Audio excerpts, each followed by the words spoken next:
Now स्वदेश पर। मैं हूं आपके साथ पूजा त्रिपाठी और आप देख रहे हैं आज का बाजार। और इस शो में हम आपको बताएंगे कि आज दिन भर किस तरह का कारोबार रहा बाजार में, अहम खबरें कौन कौन सी आई हैं। इसके अलावा दिन भर हमने कुछ मार्केट एक्सपर्ट से बात की, उनका क्या कहना है बाजार पर, ये भी हम आपको एक एक करके बताएंगे। लेकिन नज़र डालें बाजार पर तो आज कमजोरी के साथ क्लोजिंग देखने को मिली है। 16,050 के नीचे की क्लोजिंग निफ्टी में देखने को मिली। और बैंक निफ्टी की भी बात करेंगे तो वहां पर भी करीब 337 अंक नीचे, 337 अंक नीचे बैंक निफ्टी की भी क्लोजिंग हुई। और सबसे ज़्यादा वीकनेस आखिरी कुछ घंटों में देखी गई ऑटो और मेटल शेयरों में, यहाँ पर दबाव बनाने का काम किया। चलिए एक बार देख लेते हैं कि दिन भर का बाजार कैसा रहा। और हमारे साथ प्रियंका जुड़ चुकी हैं पूरी डिटेल्स के साथ। प्रियंका बताइए।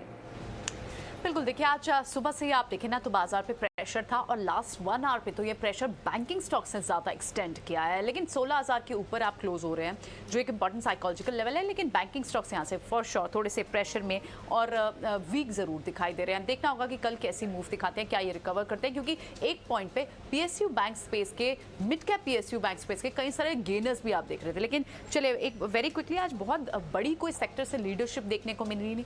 इनफैक्ट ड्रैगर्स आपके कहीं ना कहीं ऑटो थोड़ा सा एग्जॉस्ट होता हुआ दिखाई दे रहा है, वहां से आपको ड्रैगर्स निकल कर आए। मेटल पैक ने आप बाजार को ड्रैग किया, लेकिन बाजार को कहीं ना कहीं सपोर्ट देने का काम, या फिर आप बोले कि नॉट कंट्रीब्यूटर भी नहीं रहा और ड्रैगर भी नहीं रहा, तो वो रिलायंस जैसे स्टॉक से स्टॉक स्पेसिफिक एक्शन बहुत सारे स्टॉक्स में देखने को मिला।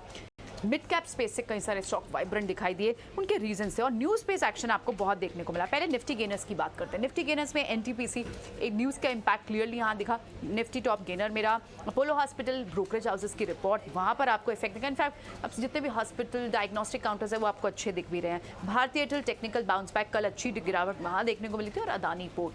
इसके अलावा आप एफएनओ गेनर्स की भी बात करें तो वहाँ पर आपको रियल एस्टेट पैक के रॉय हो, यहाँ पर एनबीसीसी हो, गोदरेज प्रॉपर्टी हो, इन सब में अच्छी मूव देखने को मिली। और हम देख रहे हैं लगातार रियल एस्टेट स्पेस अच्छा चल रहा है। स्पेशलिटी केमिकल के कई सारे काउंटर्स आप देखेंगे जो एफएनओ स्पेस में भी शामिल है, वहाँ पर भी अच्छी मूव देखने को मिली। बाजार को नीचे खींचने का काम IT pack, large cap IT result से पहले नर्वस, लेकिन मिड कैप आईटी में आपको फिर भी वाइब्रेंस दिखेगी। लूजर्स कहाँ थे? कहीं ना कहीं ऑटो पैक से थोड़ी एग्जॉशन दिख रही है। लूजर्स में भी आपको आइशर मोटर ऑटो पैक से एक दिखा। मेटल पैक ने वीक फिर से एक सेंटिमेंट दिखाया। Hindalco one of the top loser था। स्टील काउंटर्स भी और लूजर्स थे। और इसके अलावा आपको एफएमसीजी काउंटर्स भी दिखाई देंगे जो लूजर्स थे, बिग जिन्होंने पिछले हफ्ते काफी परफॉर्म किया, ब्रिटानिया, नेस्ले। सो आज मेजरली जो आपको की ट्रिगर्स रहे वो ट्रिगर रहा, क्योंकि हमने देखा कि कल भारतीय एयरटेल के बाद आपने आज एक टेक्निकल बाउंस बैक देखा। और उसके बाद आप स्पेशलिटी केमिकल के स्टॉक्स में वहाँ कहीं ना कहीं पिक एंड शॉर्ट ट्रेड दिख रहा है। वहाँ पर आपको स्टॉक्स दिख रहे हैं जो अच्छी मूवमेंट दिखा रहे हैं। रियल एस्टेट स्पेस आपको दिखाई दे रहा है अच्छा चल रहा है, लेकिन फाइनेंस काउंटर्स कुछ अच्छा चल रहा है। लेकिन बैंकिंग स्टॉक्स ने कहीं ना कहीं लास्ट आवर में थोड़ा सा प्रेशर बनाया बाजार पर। और उसके बाद हमने देखा कि इंडेक्स नीचे भी गया, बैंकिंग स्टॉक्स नीचे गए, इंडेक्स को पुल डाउन नीचे की तरफ किया। और लेकिन फिर भी 16,000 के ऊपर है हम, तो देखना होगा कि ये एक्सपायरी से पहले का ट्रेड है या फिर बाजार एक कंसोलिडेशन में कल भी देखने को मिल सकता है। तो ये तमाम ट्रेड एक्शन रहा।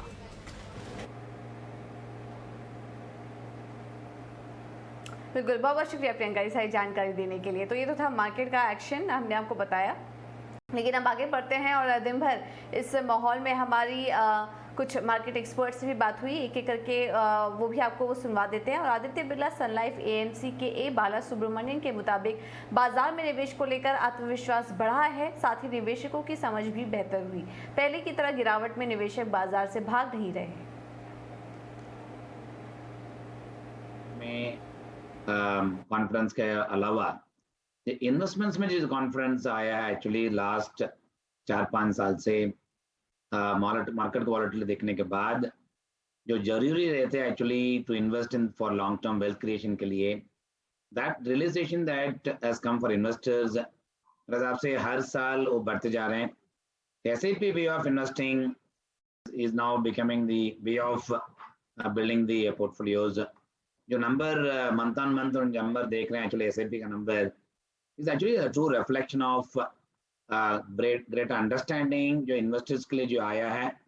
डिस्ट्रीब्यूटर्स जो एजुकेट करके इन्वेस्टर्स को मार्केट में जुड़ाने के लिए, उनका लॉन्ग टर्म वेल्थ क्रिएट करने के लिए जो मदद कर रहे हैं एक्चुअली वो। एंड म्यूचुअल फंड सही के हिसाब से हर म्यूचुअल फंड आज के दिन पे simple way of investing in mutual fund is the SIP way of investing के मंत्रा पे जो सबको एक्चुअली जो सिखा रहे हैं actually, that seems to gaining more and more strength actually. जो मार्केट वॉलिटिलिटी पहले के जमाने में मैं भी देखा एक्चुअली, मार्केट वॉलिटिकल समय में जो इन्वेस्टर्स का निकालने का कोशिश जो करते थे पहले, that is now actually getting reversed, and the contrary, actually people are putting more and more confidence on this for putting money in SAP. I think what you're saying is right. It's nothing but endorsement of the confidence of investing in equity from long-term wealth creation point of view. Despite market का जो volatility है, despite मैं होने के बाद भी जो confidence आ रहा है, that is a reflection of that.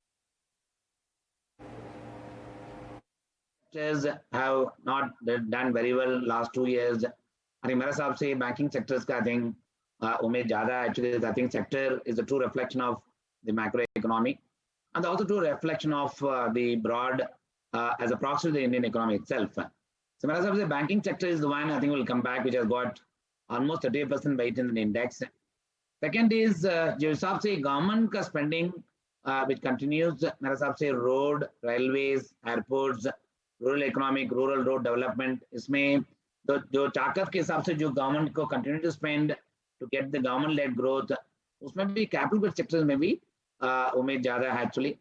And third of course the consumer durable companies last 2-3 साल से for variety of reasons, one because of pandemic, second spending generally habits were low and saving rates were high, and third of course input cost also has hurting some of the consumer driven companies.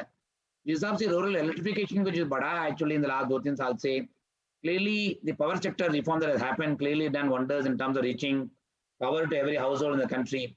Whereas I would say consumption led growth also would come. I think consumer durables as the festival season begin post monsoon, I am quite bullish on the second half of this year. Even on the consumer durable companies also do very well. And last but not the least, I think construction activities continues to remain very, very robust. Therefore, related sectors to the construction sectors, such as some cement, such as real estate, I think should continue to do well. बिल्कुल, तो ये थे ए बाला Subramanian market पर अपनी राय देते हुए. लेकिन अब आगे बढ़ते हैं और कुछ नतीजों की भी बात कर लेते हैं, और एक के बाद एक आईटी कंपनियों के नतीजे आने वाले हैं. आज शाम HCL टेक अपने नतीजे घोषित करेगा और माइंडट्री के भी नतीजे आने वाले हैं. तो माइंडट्री के नतीजों से क्या अनुमान है ये आपको एक बार बता देते हैं. माइंडट्री के नंबर्स की बात करें तो नंबर्स कुछ मिले जुले रह सकते हैं. जो आय रहेगी वहां पर हमारा अनुमान है कि 7% की ग्रोथ देखने को मिल सकती है. डॉलर आय में 4% की ग्रोथ का अनुमान हम कर रहे हैं, और जो मुनाफा है वहां पर करीब 1.5% की ग्रोथ एक्सपेक्टेड है. पॉजिटिव क्या रहेगा कंपनी के लिए कि कंपनी के लिए जो ये तिमाही होती है वो सीजनली काफ़ी मजबूत क्वार्टर होता है, तो उसका भी फायदा मिलेगा. क्रॉस करेंसी आय ग्रोथ 5% रहने की उम्मीद है. अगर रिटेल को छोड़ दें तो इनके हर एक वर्टिकल्स ने काफ़ी अच्छा प्रदर्शन किया है. रुपए में कमजोरी का भी फायदा मिलेगा, लेकिन अब नेगेटिव क्या होगा वो हम आपको बता देते हैं. रुपए में कमजोरी तो आई है, लेकिन वो ऑफसेट होते हुए नजर आएगी, क्योंकि दूसरी करेंसियों की वजह से, क्रॉस करेंसी हेडविंड्स की वजह से ये फायदा उनको पूरी तरह से नहीं मिल पाएगा. इसके अलावा वीज़ा, ट्रैवल खर्च और मर्जर की वजह से भी मार्जिन पर असर देखने को मिल सकता है. एट्रिशन रेट अभी भी वहाँ पर भी एक तेजी आने की उम्मीद बताई जा रही है. अब आने वाले समय में इस बार का जो नतीजा होगा उसमें इस पर फोकस रहेगा कि मार्जिन को लेकर क्या आउटलुक रहता है. एट्रिशन पर कंपनी की किस तरह के बयान आते हैं, मार्जिन 20% पर सस्टेनेबल रहे, इस तरह की गाइडेंस, इस पर उनका क्या कहना है, ये काफ़ी इंपॉर्टेंट होगा देखना. और इसके अलावा LTI के साथ इंटीग्रेशन में भी कितना समय लग सकता है, जो मर्जर हुआ है, इंटीग्रेशन कब तक होगा, इन तमाम बातों पर हमारी नज़र बनी रहेगी. तो माइंडट्री के भी नतीजे आएंगे और नतीजे कुछ मिले जुले यहाँ पर देखने को मिल सकते हैं. अब आगे बढ़ते हैं और एक रिसर्च आपके सामने रखते हैं. हम देख रहे हैं कि रिटेल पार्टिसिपेशन जो बढ़ रहा है उसमें देश के सबसे बड़े mutual fund SBI mutual fund में भी कुछ बड़ा बदलाव देखने को मिल रहा है. और जून में SBI म्यूचुअल फंड ने क्या खरीदा और क्या बेचा, इस पर भी एक पूरी डिटेल आपको दे देते हैं. और हमारे साथ शरद जुड़ चुके हैं पूरी जानकारी के साथ. शरद बताइए. जी बिल्कुल, देखा जाए तो देश का सबसे फंड हाउस और इनके जो इक्विटी एसेट्स है लगभग 4 लाख करोड़ के है. टॉप एक्सपोजर देखा जाए तो फाइनेंशियल्स और IT में रहेगा, लेकिन जो रीसेंट जो बाइज हुए लार्ज सेक्टर में, वहाँ पे फाइनेंशियल्स और मटेरियल सेगमेंट में जो है बाइज देखने मिले हैं. और जो सबसे बड़े सेक्टर में सेल्स हैं वो आपके हेल्थ केयर और एनर्जी में है. अब आपके जो टॉप एडिशन जो है नए स्टॉक्स आए हैं उसमें सबसे पहले पारादीप फॉस्फेट्स का है, लगभग 4.5 करोड़ से ज़्यादा शेयर्स आए हैं. अब याद रखिएगा कि ये जो स्टॉक्स हैं कंपनी जो एएमसी थी वो एक एंकर का भी बुक के भी उनके पोजीशंस थे। प्रिज्म जॉनसन में भी लगभग 2 करोड़ शेयर्स का जो है एंट्री लिया गया है। ई मुद्रा जो रिसेंटली लिस्टेड हुई 1 महीने पुरानी स्टॉक है जो एक्सचेंजेस में आई है, वहाँ पे 10 लाख शेयर्स का जो है एंट्री आया है। जेएनएफसी और नज़ारा टेक में भी जो है कंपनी ने एएमसी ने पोजीशंस बनाए हैं। और अब याद रखिए नज़ारा टेक जो था स्टॉक 10% जो था जून के महीने में भी भागा था। अब की सेल्स के बताते कि इम्पॉर्टेंट जो है बिकॉली कहाँ पे देखने मिली है, तो आपके सबसे पहले है Everest industries mid cap stock है, लगभग 55 लाख का जो है आउटफ्लो हुआ है। इसके अलावा पावरमेक प्रोजेक्ट्स में भी जो है 13 लाख शेयर्स बेचे गए हैं। हेस्टर बायोसाइंस हालांकि स्टॉक भी प्रेशर में था पिछले 2 से 3 महीने में, अब यहाँ पे लगभग 10 लाख शेयर्स का यहाँ पे भी सेल हुआ है। Gabriel India auto ancillary company है, यहाँ पे 7 लाख शेयर्स हुई है। बेसिकली स्टॉक में बहुत अच्छी रनअप देखने मिली, तो profit booking auto ancillary companies जो है एएमसी कंपनीज कर रहे हैं। और आखिर में विजया डायग्नोस्टिक्स के बाद बात करेंगे, यहाँ पे भी 1 लाख शेयर्स का सेल हुआ है। बिल्कुल, तो ये है एसबीआई म्यूचुअल फंड की तरफ से जो बदलाव हुए हैं वो अभी हम आपको बताए थे। देश के सबसे बड़े म्यूचुअल फंड ने यहाँ पर कुछ बदलाव किया और सबसे ज़्यादा देखिए मिड कैप और स्मॉल कैप में कुछ रीजिक यहाँ पर देखने को मिला है। चलिए अब आगे बढ़ते हैं, बात करते हैं कमोडिटी मार्केट की। भारत का कमोडिटी डेरिवेटिव मार्केट करीब 2 दशक पुराना है, लेकिन अभी तक कमोडिटी वायदा बाजार को लेकर देश में जागरूकता काफ़ी कम है। कैसे इसको लेकर जागरूकता बढ़ाई जा सकती है, इसके लिए आज से ही प्रदेश शुरू कर रहा है एक खास जागरूकता अभियान, जिसके जरिए कमोडिटी वायदा की तमाम बारीक बातों को आसान भाषा में आप तक पहुंचाई जाएगी। तो चलिए शुरू करते हैं कमोडिटी की ABCD, और इसे लेकर आए हैं हमारे सहयोगी विश्व मोहन। और विश्व मोहन हमें बताएंगे कि कमोडिटी की ABCD की शुरुआत वो कहां से करने वाले हैं। विश्व मोहन बताइए।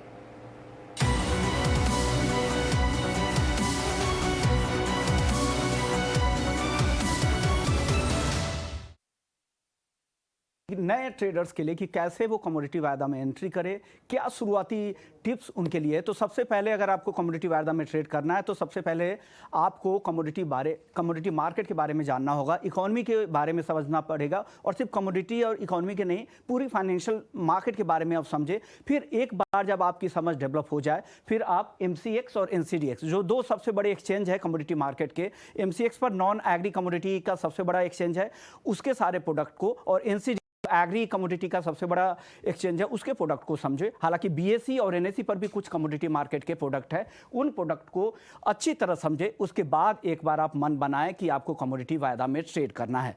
एक बार जब आपने मन बना लिया, आपकी नॉलेज बेस एक तैयार हो गई, उसके बाद तय करना है एक ब्रोकर का आपको चुनाव करना है, क्योंकि ब्रोकर की अहमियत काफ़ी ज़्यादा होती है। ब्रोकर आपका एक सलाहकार भी है और आपके लिए ट्रेडिंग प्लेटफॉर्म भी मुहैया कराता है। तो एक सही ब्रोकर का चुनाव बहुत ही ज़रूरी है, और जो भी सेबी रजिस्टर्ड ब्रोकर है उसको चुने, उसके बाद आप तय करें। इसके बाद अब बारी आती है brokerage clearing charge, platform fees और कमीशन का पता कर ले कि जो जिस ब्रोकर का आपने चुनाव किया है वो किस तरह के चार्जेस ले रहा है। फिर उसके बाद बात आती है आपके पर्सनल आइडेंटिफिकेशन और पूरा वेरिफिकेशन की। तो उसमें आपकी ब्रोकर आपके सारे वेरिफिकेशन करेगा, किस तरह की सेवाएं, किस तरह से आपकी क्रेडिट वर्दीनेस है, क्योंकि वायदा बाजार में आपको ट्रेड करना, कमोडिटी मार्केट एक वायदा बाजार में ट्रेड होता है, इसलिए आपके पूरे फाइनेंशियल हिस्ट्री, गुडविल, आपके ट्रेडिंग के अनुभव, आपके जोखिम लेने की क्षमता, तमाम ऐसे